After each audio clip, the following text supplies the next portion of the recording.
आज की इस वीडियो में हम क्लास 9th की साइंस बुक से chapter exploring mixtures and their separation के नोट्स को पढ़ने जा रही हैं। इंट्रोडक्शन पार्ट, जिसमें मिक्सचर्स के बारे में बताया गया है कि जब दो या दो से ज़्यादा सब्सटेंसेस बिना किसी केमिकल चेंज के केवल फिजिकली मिलते हैं तो मिक्सचर बनता है। तो बच्चों, हमारे आसपास की ज़्यादातर चीज़ें मिक्सचर्स होती हैं। हम जो खाना खाते हैं, जो हवा में सांस लेती हैं और रोज़मर्रा की कई चीज़ें मिक्सचर के एग्जाम्पल हैं। तो मिक्सचर को समझना और उन्हें अलग करने के मेथड जानना डेली लाइफ, इंडस्ट्रीज और मेडिसिन में बहुत इंपॉर्टेंट है। फिर है क्लासिफिकेशन ऑफ मिक्सचर्स। मिक्सचर को दो पार्ट्स में बांटा गया है। First, homogeneous mixture. जिस मिक्सचर की कंपोजिशन हर जगह एक समान हो उसे होमोजीनियस मिक्सचर कहते हैं। यानी मिक्सचर का हर भाग एक जैसा दिखाई दे और उसकी प्रॉपर्टी भी हर जगह एक समान हो। जैसे शुगर डिसोल्व इन वाटर। जब शुगर पानी में पूरी तरह घुल जाता है तो वो हर जगह से एक जैसा ही होता है, हर जगह से मीठा होता है। Next, vinegar, acetic acid in water. और एरेटेड ड्रिंक्स यानी carbon dioxide in water. Characteristics हैं इसकी, कंपोनेंट्स पूरी तरह अनइवनली मिक्स्ड होते हैं। इसमें अलग अलग कंपोनेंट्स दिखाई नहीं देते। हर सॉल्यूशन एक होमोजीनियस मिक्सचर होता है। एग्जाम्पल, जब शुगर पूरी तरह पानी में घुल जाती है तो हर सिप, हर घूंट एक जैसी मीठी महसूस होती है। नेक्स्ट है हेट्रोजीनियस मिक्सचर। जिस मिक्सचर की कंपोजिशन हर जगह एक समान नहीं होती उसे हेट्रोजीनियस मिक्सचर कहते हैं। यानी मिक्सचर के अलग अलग हिस्सों में सब्सटेंसेस की मात्रा अलग अलग होती है। जैसे सैंड एंड वाटर या muddy water, oil and water, chalk powder in water. ये सभी हेट्रोजीनियस मिक्सचर के एग्जाम्पल है। कैरेक्टरिस्टिक्स, इसमें कंपोनेंट्स अलग अलग दिखाई दे सकती हैं। कंपोजिशन जगह जगह बदल सकती है। पार्टिकल्स कुछ समय बाद नीचे बैठ सकती हैं। जैसे सैंड और वाटर के मिक्सचर में सैंड पानी में नहीं घुलती और कुछ समय बाद नीचे बैठ जाती है। नेक्स्ट है सॉल्यूशंस। जब एक सब्सटेंस दूसरे सब्सटेंस में घुल जाती है और एक यूनिफॉर्म मिक्सचर बनाती है तो उसे सॉल्यूशन कहते हैं। यानी सॉल्यूशन एक हेट्रोजीनियस मिक्सचर होता है। नेक्स्ट है components of a solution. Solution के तीन मुख्य कंपोनेंट्स होती है। First, solute. जो सब्सटेंस सॉल्यूशन में घुलता है उसे सोल्यूट कहते हैं। जैसे शुगर सॉल्यूशन में शुगर सोल्यूट है। नेक्स्ट है सोलवेंट। यानी जो सब्सटेंस सोल्यूट को घोलती है उसे सोलवेंट कहते हैं। जैसे शुगर सॉल्यूशन में वाटर सोलवेंट है। Third, solution. यानी सोल्यूट और सोलवेंट के मिलकर बने वाले फाइनल यूनिफॉर्म मिक्सचर को सॉल्यूशन कहते हैं, यानी शुगर सॉल्यूशन। तो आपने आसान भाषा में समझे तो शुगर सॉल्यूशन में शुगर होता है सोल्यूट, क्योंकि उसे पानी में डाला जा रहा है, और जिसमें डाला जाता है उसे कहते हैं सोलवेंट, और इनके मिक्सचर को सॉल्यूशन कहते हैं। नेक्स्ट है कॉन्सेंट्रेशन ऑफ अ सॉल्यूशन। किसी निश्चित मात्रा के सोलवेंट या सॉल्यूशन में डिसोल्व सॉल्यूशन की मात्रा को कॉन्सेंट्रेशन कहती हैं। आसान शब्दों में कहें तो कॉन्सेंट्रेशन बताती है कि सॉल्यूशन कितना स्ट्रॉन्ग या वीक है। अब इंपॉर्टेंट पॉइंट्स कॉन्सेंट्रेशन से रिलेटेड। फर्स्ट, सोल्यूट और सोलवेंट का सही प्रपोर्शन होना बहुत जरूरी होता है। बहुत ज़्यादा या बहुत कम सोल्यूट सॉल्यूशन की यूजफुलनेस को प्रभावित कर सकता है। थर्ड, कॉन्सेंट्रेशन से पता चलता है कि सॉल्यूशन कितना कॉन्सेंट्रेटेड या डिल्यूट है। एग्जाम्पल है ORS का, ओरल रिहाइड्रेशन सॉल्यूशन। ORS एक विशेष सॉल्यूशन है जो पानी में निश्चित मात्रा में साल्ट, शुगर घोलकर बनाया जाता है। ORS क्यों इंपॉर्टेंट है?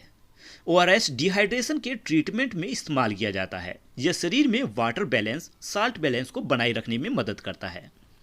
इंपॉर्टेंट पॉइंट्स है ORS के कि ORS में इंग्रेडिएंट्स की सही मात्रा होनी चाहिए। बहुत कम इंग्रेडिएंट्स होने पर ORS सही तरह काम नहीं करेगा। बहुत ज़्यादा साल्ट या शुगर नुकसानदायक हो सकती है। नोट कि हर शुगर ड्रिंक्स ORS नहीं होती। सही ORS में वाटर, शुगर और साल्ट का प्रोपोर्शन बैलेंस होना चाहिए। Meet a scientist Dilip Mahalanabis. Dilip Mahalanabis एक भारतीय पेडिट्रिशियन थे जिन्होंने ORS को डिहाइड्रेशन के ट्रीटमेंट के में लोकप्रिय बनाने में महत्वपूर्ण योगदान दिया। उनका कंट्रीब्यूशन, ओआरएस के उपयोग को बढ़ावा दिया, डिहाइड्रेशन का ट्रीटमेंट आसान और सस्ता बनाया, लाखों लोगों की जान बचाने में मदद की। बाद में वर्ल्ड हेल्थ ऑर्गेनाइजेशन ने भी ओआरएस को विश्व भर में प्रमोट किया। Next, importance of ORS. ORS को मेडिकल फील्ड की सबसे महत्वपूर्ण उपलब्धियों में से एक माना जाता है क्योंकि इसने डिहाइड्रेशन से होने वाली मौतों को बहुत कम कर दिया था। नेक्स्ट है, how do we compress concentration. पिछले टॉपिक्स में हमने कंसंट्रेशन का अर्थ समझा था। अब हम सीखेंगे कि कंसंट्रेशन को अलग अलग तरीके से कैसे एक्सप्रेस किया जाता है। कंसंट्रेशन को आमतौर पर परसेंटेज के रूप में एक्सप्रेस किया जाता है। इसके 3 कॉमन मेथड हैं। First, mass by mass percentage, second, mass by volume percentage और third, volume by volume percentage. पहले बढ़ते हैं मास बाय मास परसेंटेज को। मास बाय मास परसेंटेज यह बताता है कि 100 ग्राम सॉल्यूशन में कितने ग्राम सोल्यूट मौजूद है। फॉर्मूला दिया गया है यहाँ पर। एग्जाम्पल कि 10 ग्राम साल्ट को 90 ग्राम वाटर में घोला गया। मास ऑफ सोल्यूट 10 ग्राम है, mass of solvent 90 gram. Total mass of solution निकला यहाँ पर 100 ग्राम। कैलकुलेशन के हिसाब से हमारे सामने आंसर आया 10%। यूसेज है इसका मिल्क पाउडर में, spice mixtures, packaging food products में। नेक्स्ट है मास बाय वॉल्यूम परसेंटेज। यह बताता है कि 100 मिलीलीटर सॉल्यूशन में कितना ग्राम सोल्यूट मौजूद है। फॉर्मूला लगभग सबका सिमिलर है। एग्जाम्पल है कि 5 ग्राम ग्लूकोज को पानी में घोलकर 100 मिलीलीटर सॉल्यूशन बनाया गया। तो मास ऑफ ग्लूकोज 5 ग्राम है, mass volume of solution 100 millilitre. Calculation से हम यहाँ पर आंसर निकाल सकते हैं 5% मास बाय वॉल्यूम। यूसेज है इसके मेडिसिन, लेबोरेटरी सॉल्यूशन और ग्लूकोज सॉल्यूशन में। नेक्स्ट है volume by volume percentage. Volume by volume percentage बताता है कि 100 मिलीलीटर सॉल्यूशन में कितना मिलीलीटर सोल्यूट मौजूद है। फॉर्मूला लगभग सिमिलर है। 1 मिलीलीटर लिक्विड पेस्टिसाइड को पानी में मिलाकर 100 मिलीलीटर सॉल्यूशन बनाया गया। तो यहाँ पर आप देख सकते हो कि वॉल्यूम ऑफ पेस्टिसाइड 1 मिलीलीटर है और टोटल वॉल्यूम ऑफ सॉल्यूशन मिला 100 मिलीलीटर। कैलकुलेशन से हम निकाल सकते हैं वॉल्यूम बाय वॉल्यूम 1%। इसका इस्तेमाल किया जाता है परफ्यूम्स में, कॉस्मेटिक्स में, विनेगर में और लिक्विड स्प्रे में। इंपॉर्टेंट नोट ये है कि percentage mass by volume, mass by मास को कभी कभी वेट बाय वेट भी लिखा जाता है। दोनों का अर्थ एक ही होता है, mass by mass percentage. Next है solubility of a substances. Solubility किसी सोल्यूट की वह ज़्यादातर मात्रा है जो किसी निश्चित तापमान पर एक निश्चित मात्रा में सोलवेंट को घुल सकती है। आसान शब्दों में कहें तो सोल्यूबिलिटी बताती है कि कोई सब्सटेंस किसी सोलवेंट में कितनी मात्रा तक डिसॉल्व हो सकता है और कितनी मात्रा के बाद घुलना बंद कर देगा। नेक्स्ट है इंपॉर्टेंट पॉइंट्स अबाउट सोल्यूबिलिटी। अगर किसी सॉल्यूशन में सोल्यूट नहीं घुल सकता तो उसे सैचुरेटेड सॉल्यूशन कहते हैं। सेकंड, ज़्यादातर सॉलिड्स की सोल्यूबिलिटी टेम्परेचर बढ़ाने पर बढ़ती है। गर्म पानी में चीनी ठंडा पानी की तुलना में ज़्यादा घुलता है, ये एग्जाम्पल है इसका। थर्ड, लिक्विड में गैसेस की सोल्यूबिलिटी टेम्परेचर बढ़ने पर सामान्य घटती है। जैसे एग्जाम्पल है कोल्ड ड्रिंक्स में डिसॉल्व गैस ठंडी सिचुएशन में ज़्यादा रहती है और गर्म होने पर कोल्ड ड्रिंक्स की डिसॉल्व गैस बाहर निकल जाती है। आपने देखा होगा कि ठंडी कोल्ड ड्रिंक्स अच्छी लगती है, लेकिन एक बार कोल्ड ड्रिंक्स ओपन होने जाने के बाद कोल्ड ड्रिंक्स का टेस्ट बदल जाता है क्योंकि उसके अंदर की जो डिसॉल्व गैस है वो बाहर निकल जाती है। नेक्स्ट है सोल्यूबिलिटी कर्व। सोल्यूबिलिटी कर्व एक ग्राफ होता है जो बताता है कि टेम्परेचर बदलने पर सोल्यूबिलिटी कैसे बदलती है। ऑब्जर्वेशंस। अलग अलग सब्सटेंसेस की सोल्यूबिलिटी अलग होती है। ज़्यादातर केसेस में टेम्परेचर बढ़ने पर सोल्यूबिलिटी बढ़ती है। कुछ सब्सटेंसेस में सोल्यूबिलिटी बहुत तेज़ी से बढ़ती है जबकि कुछ में धीरे धीरे। यदि हॉट सैचुरेटेड सॉल्यूशन को ठंडा किया जाए तो एक्स्ट्रा डिसॉल्व सोल्यूट क्रिस्टल के रूप में बाहर आ सकता है। नेक्स्ट है methods of separation of homogeneous mixtures. Homogeneous mixture को उनके कंपोनेंट्स की प्रॉपर्टी के आधार पर अलग अलग किया जाता है। इस चैप्टर में हम क्रिस्टलाइजेशन मेथड पढ़ेंगे। क्रिस्टलाइजेशन क्रिस्टलाइजेशन वह प्रोसेस है जिसमें सैचुरेटेड सॉल्यूशन से प्योर सॉलिड क्रिस्टल प्राप्त किए जाते हैं। क्वेश्चन है कि क्रिस्टल है क्या।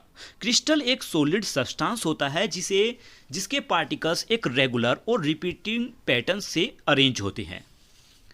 Step involve in crystallization. First step, preparing a saturated solution. Solvent को हीट किया जाता है, सॉल्यूट को धीरे धीरे मिलाया जाता है, तब तक सॉल्यूट मिलते हैं जब तक कि डिसोल्व ना हो सके। इस प्रकार सैचुरेटेड सॉल्यूशन तैयार हो जाता है। Second, filtering the hot solution. Hot saturated solution को फिल्टर किया जाता है, इससे इनसोल्यूबल इंप्योरिटीज हट जाती हैं। थर्ड स्टेप है cooling the filtrate. Clear filtrate solution को बिना डिस्टर्ब किए धीरे धीरे ठंडा किया जाता है। फोर्थ स्टेप है फॉर्मेशन ऑफ क्रिस्टल्स। कूलिंग के दौरान सोल्यूबिलिटी कम हो जाती है, एक्सिस डिसोल्व सोल्यूट क्रिस्टल्स के रूप में बाहर आने लगते हैं। इन क्रिस्टल्स को कलेक्ट किया जाता है। नेक्स्ट है प्रिंसिपल ऑफ क्रिस्टलाइजेशन। क्रिस्टलाइजेशन का आधार सोल्यूबिलिटी का टेम्परेचर के साथ बदलना है, यानी जब हॉट सैचुरेटेड सॉल्यूशन को कूल किया जाता है तो डिसोल्व सब्सटेंस की कुछ मात्रा क्रिस्टल्स के रूप में बाहर निकल आती है। Uses of crystallization. फर्स्ट, कम मात्रा में मौजूद सोल्यूबल सॉलिड्स को अलग करने के लिए। सेकेंड यूज, सॉलिड सब्सटेंस की प्यूरिफिकेशन के लिए। थर्ड यूज, इम्प्योर सब्सटेंस से प्योर क्रिस्टल्स प्राप्त करने के लिए। एग्जाम्पल्स हैं क्रिस्टलाइजेशन के: कॉपर सल्फेट क्रिस्टल बनाना, साल्ट सॉल्यूशन से कॉमन साल्ट निकालना, लेबोरेटरी और इंडस्ट्रीज में केमिकल्स को प्योरीफाई करना। क्रिस्टलाइजेशन के ये सभी एग्जाम्पल हैं। नेक्स्ट है नेचुरली अकरिंग क्रिस्टल्स। प्रकृति में भी कई क्रिस्टल्स पाए जाती हैं। एग्जाम्पल है rock salt, candy sugar crystal, snowflakes, frost और विंडोज, क्वार्ट क्रिस्टल्स। फिर ये लार्ज नेचुरल क्रिस्टल कहाँ मिलते हैं? माइंस में, केव्स में, अर्थ क्रस्ट की गहरी लेयर्स में। एक फेमस एग्जाम्पल मासवानी केव है जहाँ नेचुरल क्रिस्टल्स देखे जा सकते हैं। इंपॉर्टेंट टिप, स्लो कूलिंग से बड़े और अच्छे शेप वाले क्रिस्टल्स बनते हैं, जबकि रैपिड कूलिंग से छोटे और कम परफेक्ट क्रिस्टल्स बनते हैं। एक और नोट है, इंपॉर्टेंट नोट, कि कॉपर सल्फेट क्रिस्टल्स तैयार करते समय क्लियर और वेल फॉर्म्ड क्रिस्टल प्राप्त करने के लिए डिल्यूट सल्फ्यूरिक एसिड का इस्तेमाल किया जाता है। नेक्स्ट है इंडियाज साइंटिफिक कंट्रीब्यूशन, कि भारत में क्रिस्टलाइजेशन द्वारा नमक प्राप्त करने की प्रोसेस प्राचीन समय से इस्तेमाल की जा रही है। समुद्री इलाकों में लोग समुद्री जल से नमक तैयार करते थे। नेक्स्ट है traditional method of salt production. First है पंगा साल्ट। पंगा साल्ट को कॉन्सेंट्रेटेड सी वाटर यानी ब्राइन को उबालकर तैयार किया जाता है।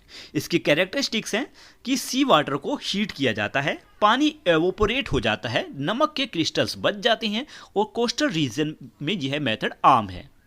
नेक्स्ट है करकच साल्ट। इस मेथड में सी वाटर को नेचुरल रूप से एवोपोरेट होने दिया जाता है। प्रोसेस है इसमें समुद्र जल को उथले तालाब में रखा जाता है, सूर्य की गर्मी से पानी धीरे धीरे एवोपोरेट हो जाता है और आखिर में साल्ट क्रिस्टल्स बनते हैं। इंपॉर्टेंट पॉइंट है कि अलग अलग मेथड से बनी साल्ट क्रिस्टल का साइज और शेप भी अलग अलग हो सकता है। नेक्स्ट टॉपिक है डिस्टिलेशन।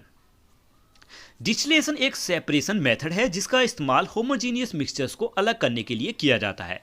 इस प्रोसेस में मिक्सचर को हीट किया जाता है और बनने वाली वेपर्स को ठंडा करके फिर से लिक्विड में बदला जाता है।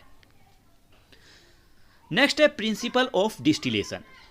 डिस्टिलेशन के कुछ प्रिंसिपल इस तरीके से हैं कि फर्स्ट, जिस लिक्विड का बॉइलिंग पॉइंट कम होता है वह पहले एवोपोरेट हो जाता है। सेकंड, उस वेपर को कूल किया जाता है। थर्ड, कूलिंग के बाद वेपर फिर से लिक्विड में बदल जाती है। और फोर्थ, इस तरीके से बॉइलिंग पॉइंट के अंतर के आधार पर लिक्विड्स अलग अलग हो जाती हैं। यही डिस्टिलेशन प्रोसेस है। नेक्स्ट है use of distillation. First, solute से सोलवेंट को रिकवर करना। सेकंड, डिफरेंट बॉइलिंग पॉइंट वाले मिसिबल लिक्विड्स को अलग करना। थर्ड, मिक्सचर से प्योर लिक्विड्स बनाना और लिक्विड्स को डिसोल्व सॉलिड से अलग करना। नेक्स्ट है requirement for distillation. Effective separation के लिए लिक्विड को बॉइलिंग पॉइंट से सामान्य कम से कम 25 डिग्री सेल्सियस का अंतर होना चाहिए। फिर है example separation of acetone and water. Acetone boiling point है 56 डिग्री और वाटर का 100 डिग्री सेल्सियस। क्योंकि एसीटोन का बॉइलिंग पॉइंट कम है इसीलिए एसीटोन पहले एवापोरेट होगा। कूलिंग के बाद एसीटोन को अलग कलेक्ट किया जा सकता है और वाटर उसी में बच जाएगा। नेक्स्ट है हिस्टोरिकल नोट कि भारत में डिस्टिलेशन का इस्तेमाल सदियों से परफ्यूम्स और फ्रेगनेंस बनाने के लिए किया जा रहा है। डैग भपका मेथड, यह एक प्रसिद्ध पारंपरिक टेक्निक है।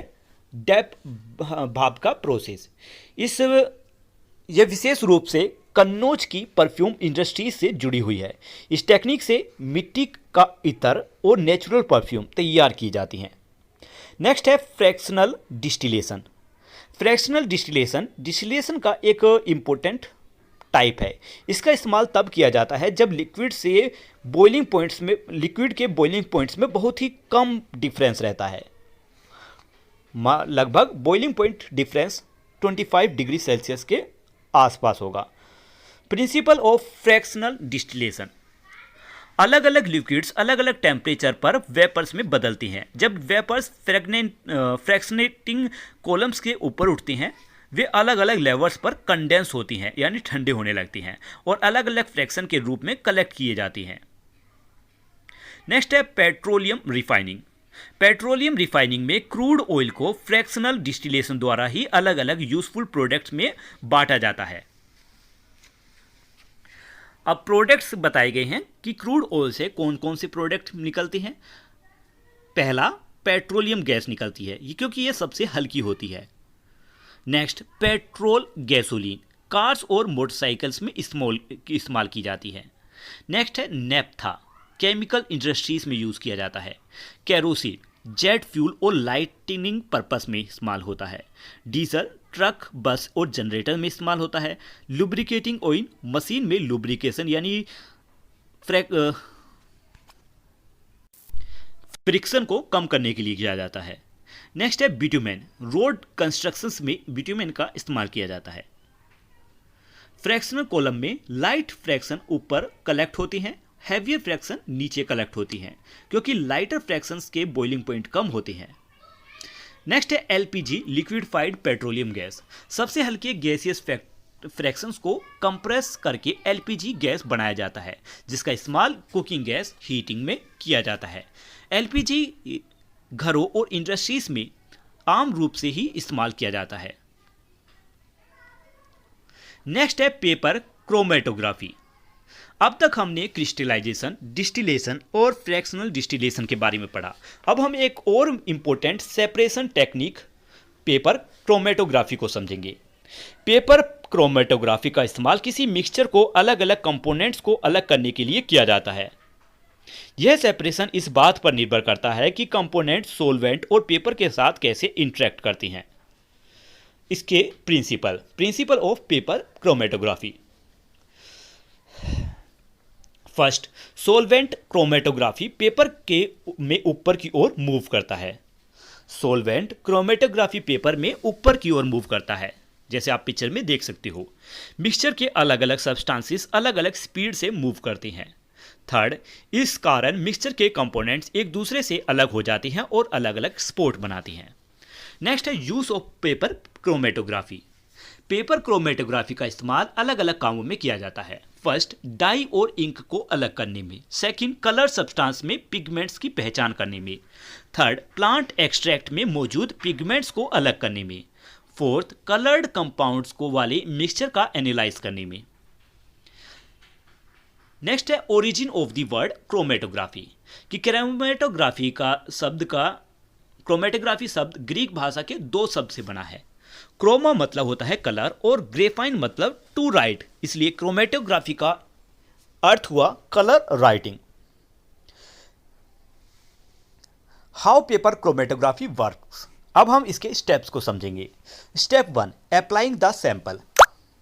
मिक्सचर की एक छोटी बूंद सैंपल स्पॉट क्रोमेटोग्राफी के निचले भाग के पास लगाई जाती है, इसे ओरिजिनल स्पॉट कहते हैं। Step 2, placing the paper in the solvent. Paper को एक कंटेनर में रखा जाता है जिसमें सूटेबल सोलवेंट होता है। ध्यान रखें सैंपल स्पॉट सोलवेंट के लेवल के ऊपर रहना चाहिए। स्पोर्ट सोलवेंट में डूबनी नहीं चाहिए। Third step, movement of the solvent. Solvent paper के ऊपर की ओर चढ़ता है। सोलवेंट पेपर में ऊपर की ओर चढ़ता है। यह प्रोसेस कैपिलियर एक्शन के कारण होती है। तो कैपिलियर एक्शन क्या है? किसी पतली जगह में लिक्विड का अपने आप ऊपर चढ़ना कैपिलरी एक्शन कहलाता है। नेक्स्ट है स्टेप 4, सेपरेशन ऑफ कंपोनेंट्स। जैसे जैसे सोलवेंट ऊपर बढ़ता है वह मिक्सचर के कंपोनेंट्स को भी साथ लेकर चलता है, लेकिन सभी सब्सटेंसेस एक जैसी स्पीड से नहीं चलते क्योंकि उनकी सोलवेंट में सोल्यूबिलिटी अलग होती है, उनकी पेपर में के प्रति अट्रैक्शन अलग होती है, इसीलिए वे अलग अलग डिस्टेंसेस तक पहुंचते हैं। Step 5, formation of separate spots. कुछ समय बाद मिक्सचर के अलग अलग कंपोनेंट्स पेपर पर अलग अलग सिचुएशंस पर स्पॉट्स के रूप में दिखाई देती हैं। ये स्पॉट्स बताती हैं कि मिक्सचर अलग अलग कंपोनेंट्स में सेपरेट हो चुका है। नेक्स्ट है की आइडिया बिहाइंड क्रोमेटोग्राफी। सेपरेशन इसलिए होता है क्योंकि अलग अलग सब्सटेंसेस सोलवेंट में अलग अलग मात्रा में डिसॉल्व होती हैं। सेकेंड, क्रोमेटोग्राफी पेपर के साथ साथ अलग अलग स्ट्रेंथ से इंटरेक्ट करती हैं। थर्ड, सेपरेशन इसलिए होता है क्योंकि अलग अलग सब्सटेंसेस सोलवेंट के साथ अलग अलग रेट्स में मूव करती हैं। इसी डिफरेंस के कारण कंपोनेंट्स अलग हो जाती हैं। इंपॉर्टेंट टर्म्स दी गई हैं कि ओरिजिनल स्पॉट मतलब शुरुआत में लगाया गया सैंपल स्पॉट, सेपरेटेड स्पॉट यानी सेपरेशन के बाद दिखाई देने वाले अलग अलग कलर स्पॉट। नेक्स्ट है सोलवेंट फ्रंट। सोलवेंट द्वारा पेपर पर पहुंच गया सबसे ऊपर पॉइंट, इसे सोलवेंट फ्रंट कहते हैं। एग्जाम्पल, यदि ब्लैक इंक को क्रोमेटोग्राफी द्वारा सेपरेट किया जाए तो कई बार वह ब्लू, ग्रीन, येलो, रेड जैसे अलग अलग कलर शेप्स में बट जाएगा। इससे पता चलता है कि ब्लैक इंक वास्तव में कलर्स का एक मिक्सचर होती है। नेक्स्ट है advantages of paper chromatography. First advantage, simple and easy technique है। सेकंड, कम मात्रा में सैंपल के लिए इस्तेमाल की जाती है। थर्ड, डिफरेंट कलर्ड सब्सटेंस की पहचान में मदद करती है। फोर्थ, लेबोरेटरीज में वाइडली यूज टेक्निक है। नेक्स्ट टॉपिक है how can we separate components of heterogeneous mixtures.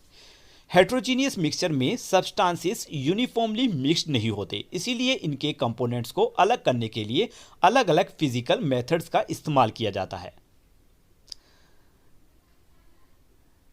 Next topic है separation of two immiscible liquids. Immiscible liquids वे लिक्विड्स होते हैं जो आपस में मिक्स नहीं होते और अलग अलग लेयर्स बना लेती हैं। जैसे एग्जाम्पल के तौर पर ऑयल एंड वाटर। ऑयल और वाटर एक साथ एक दूसरे में नहीं घुल पाते, ऑयल वाटर में ऊपर ऊपर रह जाता है। नेक्स्ट है mustard oil and water, petrol and water, ये सभी ऑयल वाटर में नहीं घुलते। ये इम्मिसिबल लिक्विड्स के एग्जाम्पल है। नेक्स्ट है separating funnel, tool use. Immiscible liquid को अलग करने के लिए सेपरेटिंग फनल का इस्तेमाल किया जाता है। इसके प्रिंसिपल है कि प्रिंसिपल यानी इसके सिद्धांत है कि डिफरेंट लिक्विड्स को डेंसिटीज अलग होती हैं। डिफरेंट लिक्विड्स की डेंसिटीज अलग होती है। अधिक डेंसिटी लिक्विड नीचे बैठ जाती है और कम डेंसिटी वाली लिक्विड ऊपर रह जाती हैं, इसीलिए अलग अलग लेयर्स बन जाती है। मेथड, फर्स्ट स्टेप 1, मिक्सचर को सेपरेट फनल में डालो। सेकंड स्टेप, कुछ समय बाद तक उसे बिना हिलाए छोड़ दो। थर्ड स्टेप, लिक्विड अलग अलग लेयर्स बना लेंगी। स्टेप 4, टैप को धीरे धीरे खोलकर नीचे वाली लेयर को अलग कंटेनर में कलेक्ट करें। फिफ्थ स्टेप, ऊपर लेयर को अलग कंटेनर में कलेक्ट कर लें। यही तरीका है मिक्सचर को अलग करने का। लिपिड नेक्स्ट है example, mustard oil and water. Water ज़्यादा डेंस होता है, नीचे की लेयर में बैठ जाएगा, जबकि मस्टर्ड ऑयल कम डेंस वाला लिक्विड होता है, ये ऊपर की लेयर में रह जाएगा। नेक्स्ट है gas mixtures, homogeneous gas mixture. इनमें गैसेस पूरी तरह मिक्स्ड होती है। Example, air, hydrogen, oxygen. Heterogeneous gas mixture, इनमें गैस के साथ टाइनी सॉलिड या लिक्विड पार्टिकल्स मिक्स्ड होते हैं। Example, smoke, fog, dust in air. इसीलिए इन्हें हेट्रोजीनियस मिक्सचर माना जाता है। नेक्स्ट टॉपिक है सब्लिमेशन। सब्लिमेशन वह प्रोसेस है जिसमें कोई सॉलिड हीट करने पर बिना लिक्विड बने सीधा वेपर में बदल जाता है। सब्लिमेशन वह प्रोसेस है जिसमें कोई सॉलिड ऑब्जेक्ट हीट करने पर बिना लिक्विड बने सीधा वेपर बन जाता है। रिवर्स प्रोसेस, जब वेपर सीधे सॉलिड में बदल जाए तो उसे डिपोजिशन कहती हैं। डायग्राम, सॉलिड से वेपर बनना और वेपर से फिर से सॉलिड बनना, यह डिपोजिशन कहलाता है। फिर प्रिंसिपल्स ऑफ सब्लिमेशन, सब्लिमेशन के कुछ सिद्धांत।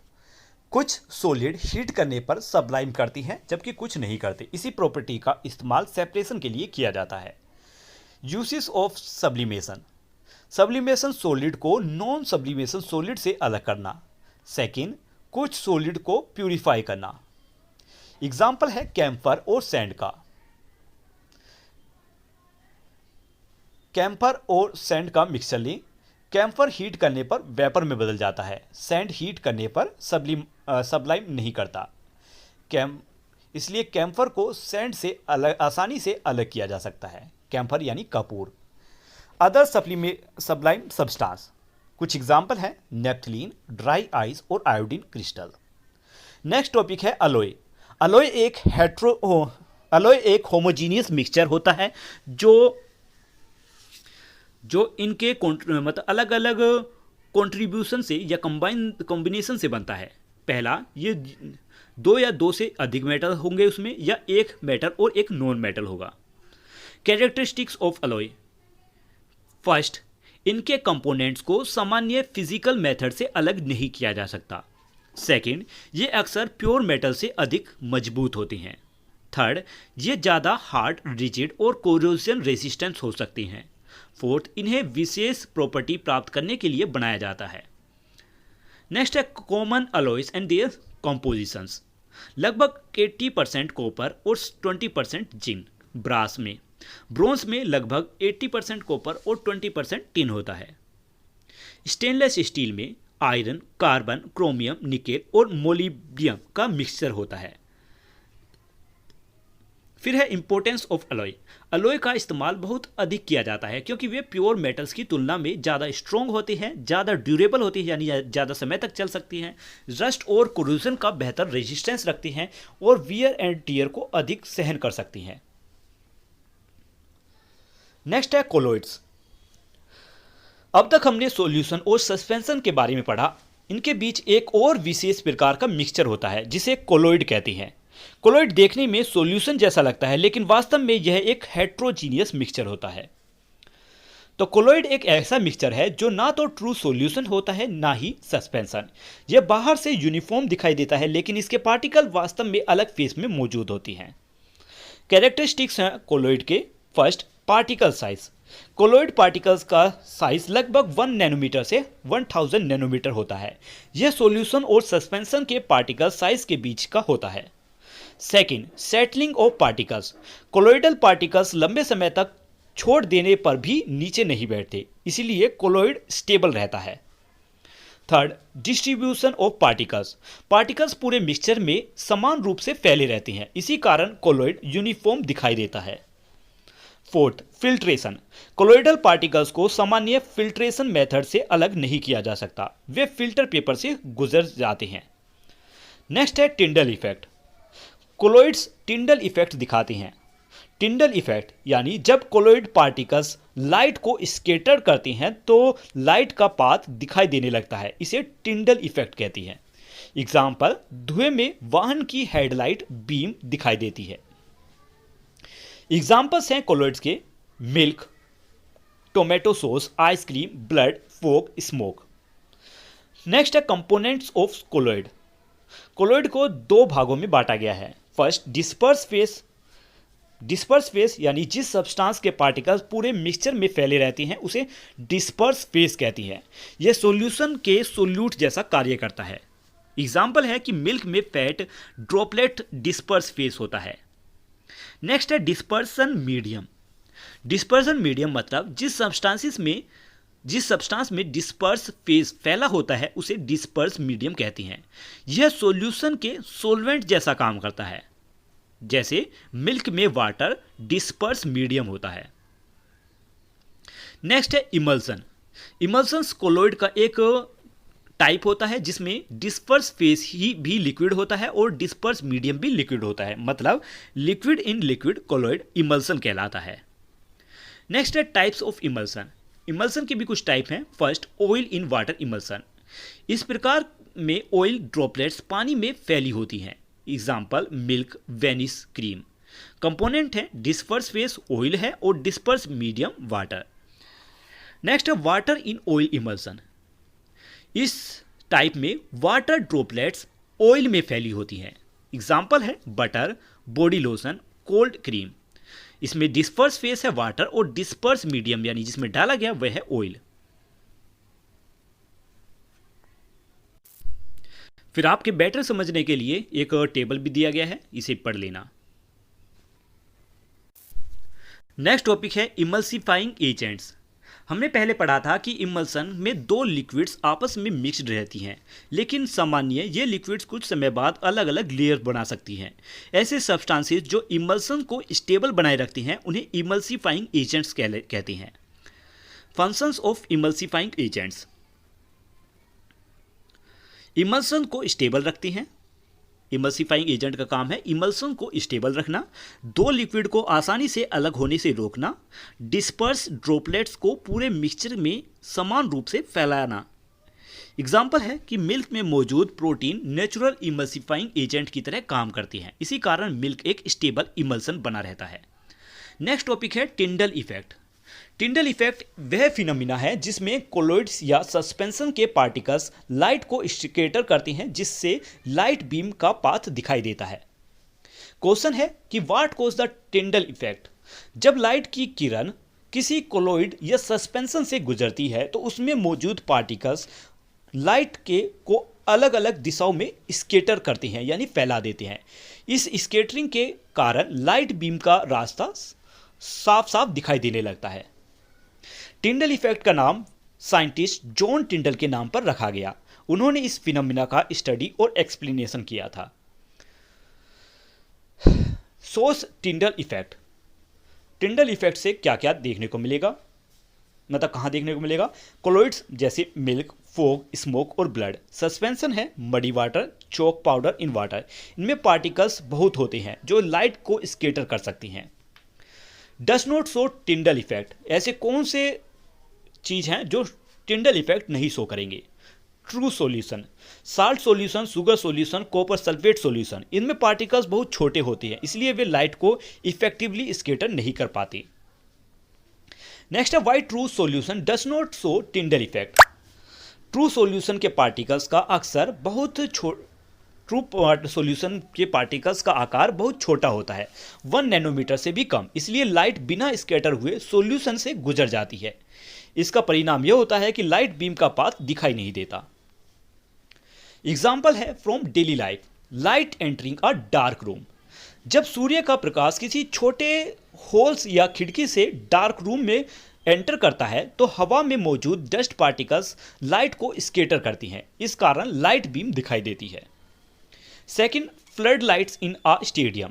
स्टेडियम में पावरफुल फ्लड लाइट्स की किरणें दिखाई देती हैं क्योंकि एटमॉस्फेयर में मौजूद टाइनी पार्टिकल्स लाइट को स्कैटर करती हैं। Third, sunlight through dense trees. जब सनलाइट पेड़ों की पत्तियों के बीच से गुजरती हैं तो हवा में मौजूद डस्ट पार्टिकल्स और वाटर ड्रॉपलेट्स लाइट को स्कैटर करती हैं, इससे सूर्य की किरणें साफ साफ दिखाई देती हैं। फोर्थ है milk and copper sulphate solution. Milk एक कोलॉइड है, इसलिए यह टिंडल इफेक्ट दिखाता है। यदि मिल्क पर टॉर्च की लाइट डाली जाए तो लाइट बीम दिखाई देगी। Copper sulphate solution. Copper sulphate solution एक ट्रू सॉल्यूशन है, इसलिए यह टिंडल इफेक्ट नहीं दिखाता, इसमें भी लाइट बीम नहीं दिखाई देती। नेक्स्ट है importance of Tyndall effect. Tyndall effect की मदद से कोलॉइड और ट्रू सॉल्यूशन में अंतर पहचाना जा सकता है। सेकेंड, कोलॉइडल पार्टिकल्स की उपस्थिति का पता लगाया जा सकता है। थर्ड, एटमॉस्फेयर में सस्पेंस पार्टिकल की मौजूदगी समझी जा सकती है। इसके बाद है की टर्म्स टू रिमेंबर। यहाँ पर एक इजी समरी दी है जो हमने यहाँ तक अब तक पढ़ा। पहला है मिक्सचर। मिक्सचर यानी जब दो या दो से ज़्यादा सब्सटेंसेस बिना किसी केमिकल चेंज के मिलती हैं तो उसे मिक्सचर कहते हैं। मिक्सचर दो तरीके के होते हैं। पहला है होमोजीनियस मिक्सचर। ऐसा मिक्सचर जिसमें कंपोजिशन हर जगह एक समान हो। यानी वह हर जगह से एक जैसा घुला हुआ हो, हर जगह से एक जैसा टेस्ट दे, जैसे साल्ट सॉल्यूशन। थर्ड है हेट्रोजीनियस मिक्सचर, एक ऐसा मिक्सचर जिसमें कंपोजिशन हर जगह एक जैसी ना हो, यानी जैसे रेत और पानी का मिक्सचर, क्योंकि रेत जो है कुछ समय बाद पानी में नीचे बैठ जाता है और पानी अलग हो जाता है। नेक्स्ट है सॉल्यूशन, सोल्यूट और सोलवेंट के से बना एक होमोजीनियस मिक्सचर सॉल्यूशन कहलाता है। सोल्यूट वह सब्सटेंस है जो डिसोल्व होता है और सोलवेंट वह सब्सटेंस है जिसमें सोल्यूट को डाला जाता है डिसोल्व होने के लिए। नेक्स्ट है कॉन्सेंट्रेशंस, किसी सॉल्यूशन में मौजूद सोल्यूट की मात्रा यह बताती है कि सॉल्यूशन कितना स्ट्रॉन्ग या वीक बनेगा, इसी को कंसंट्रेशन कहा जाता है। नेक्स्ट है सोल्यूबिलिटी, किसी निश्चित टेम्परेचर पर सॉल्वेंट में डिसोल्व होने वाले सोल्यूट की ज़्यादातर मात्रा को सोल्यूबिलिटी कहते हैं। नेक्स्ट है सैचुरेटेड सॉल्यूशन, ऐसा सॉल्यूशन जो उस टेम्परेचर पर और ज़्यादा सोल्यूट को डिसोल्व नहीं कर सकता उसे सैचुरेटेड सॉल्यूशन कहती है। यानी एक ऐसा टेम्परेचर आएगा जब सॉल्यूशन और ज़्यादा सोल्यूट को डिसोल्व नहीं कर पाएगा, वह सैचुरेटेड सॉल्यूशन कहलाएगा। नेक्स्ट है क्रिस्टल, ऐसा सॉलिड जिसमें पार्टिकल्स एक रेगुलर पैटर्न में अरेंज्ड हो, इन्हें जैसे साल्ट क्रिस्टल। नेक्स्ट है क्रिस्टलाइजेशन, सैचुरेटेड सॉल्यूशन से प्योर क्रिस्टल एक्सट्रैक्ट करने को क्रिस्टलाइजेशन कहती है। नेक्स्ट है डिस्टिलेशन प्रोसेस, डिस्टिलेशन में बॉइलिंग पॉइंट्स के अंतर के आधार पर सब्सटेंसेस को बॉइल कर अलग अलग किया जाता है। नेक्स्ट है फ्रैक्शनल डिस्टिलेशन, ऐसी डिस्टिलेशन जिसमें लिक्विड को बॉइलिंग पॉइंट से बहुत कम अंतर होता है। नेक्स्ट है क्रोमेटोग्राफी, मिक्सचर के कंपोनेंट्स को उनकी अलग अलग मूवमेंट स्पीड के आधार पर अलग करने की एक टेक्निक को क्रोमेटोग्राफी कहती हैं। नेक्स्ट इममिसिबल लिक्विड, ऐसे लिक्विड जो आपस में मिक्स नहीं होते और अलग अलग लेयर्स बनाते हैं, जैसे ऑयल और वाटर। नेक्स्ट है सेपरेटिंग फनल, इममिसिबल लिक्विड्स को अलग करने की वाला एक एपरेटस सेपरेटिंग फनल कहलाता है। सब्लिमेशन, सॉलिड का बिना लिक्विड बने सीधे वेपर में बदल जाना सब्लिमेशन कहलाता है, जैसे कैम्फर। नेक्स्ट है डिपोजिशन, वेपर का सीधे सॉलिड में बदल जाना डिपोजिशन कहलाता है। नेक्स्ट है सस्पेंशन, ऐसे हेट्रोजीनियस मिक्सचर जिसमें बड़े पार्टिकल्स होते हैं और कुछ समय बाद नीचे बैठ जाती हैं, जैसे मडी वाटर। नेक्स्ट है सेंट्रीफ्यूगेशन, सेंट्रीफ्यूगेशन यानी रैपिड स्पिनिंग, तेजी से घूमना, इसके द्वारा कंपोनेंट्स को अलग अलग किया जाता है। नेक्स्ट है कोगुलेशन, जब छोटे छोटे पार्टिकल्स का मिलकर एक बड़ा पार्टिकल बनना कोगुलेशन कहलाता है। और कोगुलेंट, वह सब्सटेंस जो कोगुलेशन कराने में मदद करता है, वह कोगुलेंट कहलाता है, जैसे एलम या फिटकरी।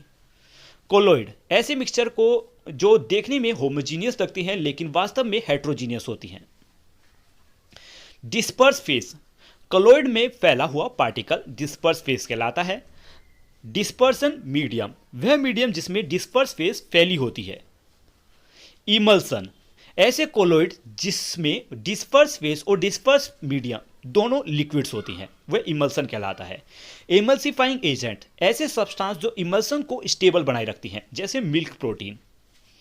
नेक्स्ट टिंडल इफेक्ट, कोलोइडल या सस्पेंशन पार्टिकल द्वारा लाइट का स्कैटरिंग होना, जिससे लाइट बीम का पाथ दिखाई देता है। और लास्ट अलॉय, जब दो या दो से ज़्यादा मेटल्स या मेटल नॉन मेटल का होमोजीनियस मिक्सचर होता है, वह अलॉय कहलाता है, जैसे ब्रॉन्ज, स्टेनलेस स्टील। तो आज की ये वीडियो यहीं पर कंप्लीट होती है। ये नोट्स आपको कैसे लगी इस बारे में कमेंट्स में लिखकर जरूर बताएं। इन नोट्स की पीडीएफ मैं जल्द ही डिस्क्रिप्शन में अपलोड कर दूंगा, जहां से आप पीडीएफ को डाउनलोड कर पाओगे।